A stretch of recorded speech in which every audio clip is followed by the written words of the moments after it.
Shalom. Buenos días, buenas tardes, buenas noches.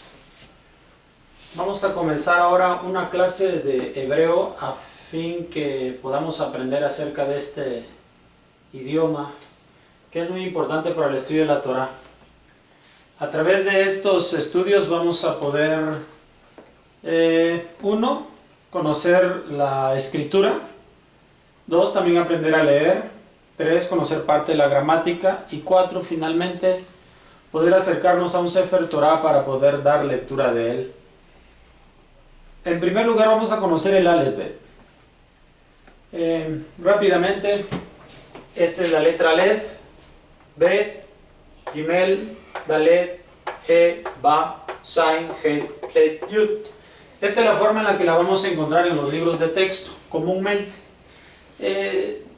Hay varias formas de trazarla, pero esta es la forma cuadrada, que es la más práctica para cuando uno le escribe en un pizarrón. Sin embargo, nada más esto lo estamos haciendo para que tengan la ilustración de las letras hebraicas. Vamos a aprender a escribirlos. Ahora voy a pasar a trazar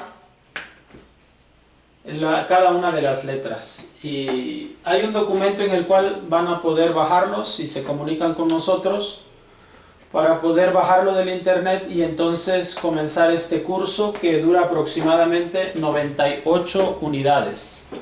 Voy a empezar con los trazos y en el documento que ha de bajarse de la misma web van a poder hacer varias veces este trazo a fin de que puedan ya saber cómo es la escritura hebraica. Vamos a comenzar con la letra Aleph. La letra Aleph trazamos de esta forma. Después trazamos la letra Bet. Luego ahora trazaremos la letra Gimel. Trazaremos la letra Dalet. Ahora lo hacemos con la He. Vámonos a la Ba. Zain. Observe la similitud. Zain, solo que están invertidas. Het. Het. Tet. Tet. Y terminamos con Yud. Estas son las 10 primeras letras para que nosotros comencemos a escribir, leer, y vamos continuando con este curso.